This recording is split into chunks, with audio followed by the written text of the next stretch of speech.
This is homework from chapter 4, number 416, where you're to write a assembly code that rotates the three registers. D goes into X, X goes into Y, and Y goes into D by using the stack.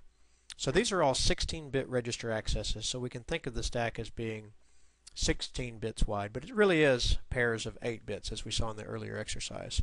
So we'll try that using some stack pictures, but then I'd also like to try it in Texas to make sure you get the right answer.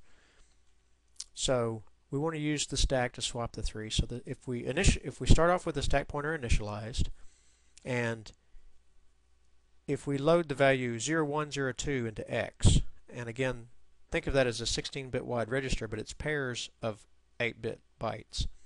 So we'll put 0102, and then in Y we'll put 0304, and in D we'll put 0506. And afterwards they should be swapped up in this manner. So after those instructions, the X, Y, and D registers are as shown. And when we push D, that's a 16-bit push onto the stack. So 0506 goes onto the stack, and the stack pointer is decremented by 2. When we do a push X, again, the stack pointer is decremented by 2, and 0102 is pushed on the stack. And when we push Y, the stack pointer is decremented again by 2, and 0304 is put on there. So now we have Y, X, and D at the stack. So if we pull them off in the reverse order, so that, or in a different order, so that we first do a 16-bit pull from D. So that's whatever was in Y, that 0304 will now be in the D register, 0304. And when we pull Y, then that means whatever was in the X register will now be in the Y register. And when we pull X, whatever was in the D register will now be in the X register, so 0506. So that's the way it should work. Let's try this in Texas. So here's the 6 instructions, and we just need to add a little bit to the top and bottom in order to be able to try that. We do our normal org statement and initialize the stack pointer, and at the end we set the reset vector, and we want to initialize the X, Y, and D registers. And then I'm going to use a branch subroutine so that we can also see the effect of the subroutine on the stack as well.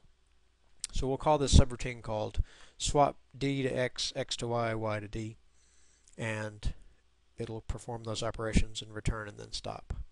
So if we copy and paste that code segment into Texas, into the program window, and then let's see, we have a microprocessor selected, so let's go ahead and assemble that, and we'll turn off the options so that we won't be bothered by the cycle count in our listing file. And let's go ahead and assemble that. Assembly successful in the log window, so we can minimize that, and we can go ahead and minimize the source window now, and we'll be watching the listing window. And what else do we want to keep an eye on to see how this is working?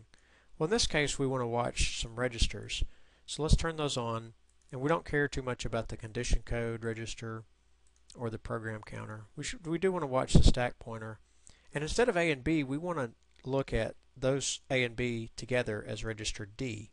So we just put a D in here, and it'll figure out what we want there. And let's display that in hex format. So now we can get rid of A and B. So now we'll be looking at the D register, the X register, and the Y register, and we can watch those. And let's also keep a look at the stack.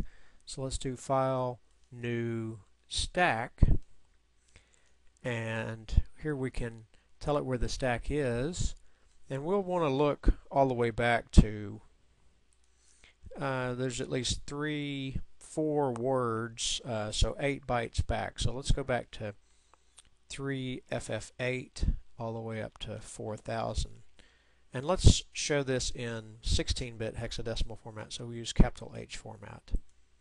There we go. So that's showing 8 bytes or 4 16-bit words. And let's keep an eye on that, and we'll execute this program and see what happens. I hope it works. So we're going to reset, and so now the program counter is set to 4,000. We're going to initialize the stack pointer, so it's pointing to 4,000 now. And we'll load the X register with 0102, the Y register with 0304, and the D register with 0506. And nothing on the stack yet. When we call a branch subroutine, notice what goes on the stack. The return address, 400E, which is the address pointing to one after, it's where, when it comes back from this branch subroutine, it's where it should go next to this instruction right here. So that's pushed onto the stack. And then when we push D on the stack, you see that goes on there. Decrement the program counter by 2. Decrement the program counter by 2 again when we push Y on there, and decrement the program counter again by 2 when we push, see, we did D, X, and Y. So now we have a full stack, and if we now pull those off so that whatever is in the top of the stack goes into the Y register. So let's see, 03, 04 is in the top of the stack, it should go into Y.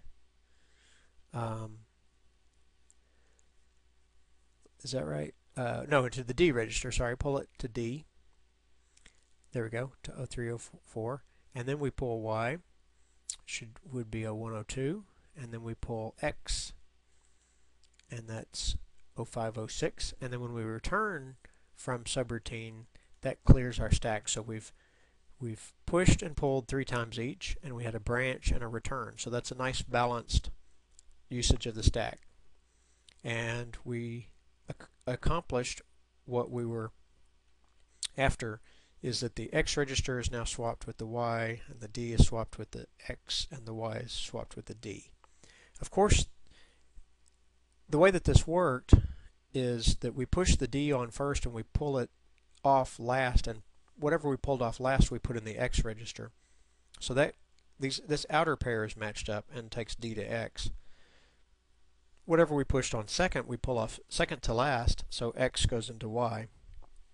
And whatever we pushed on third, we pulled off first, so Y goes into D. So you could do them in this order, D, X, Y, and then pull D, Y, X.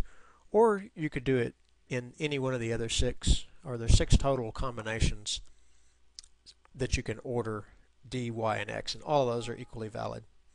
The only thing you have to worry about in stack operations is we're dealing with 16-bit values, and so these are all 16-bit pushes and 16-bit pulls because we're using 16-bit registers, unlike in the earlier example where we were mixing 8 and 16. And you have to be careful to have balance so that you don't run into stack overflows. So that's the end of this homework assignment. See you in the next video segment for 417.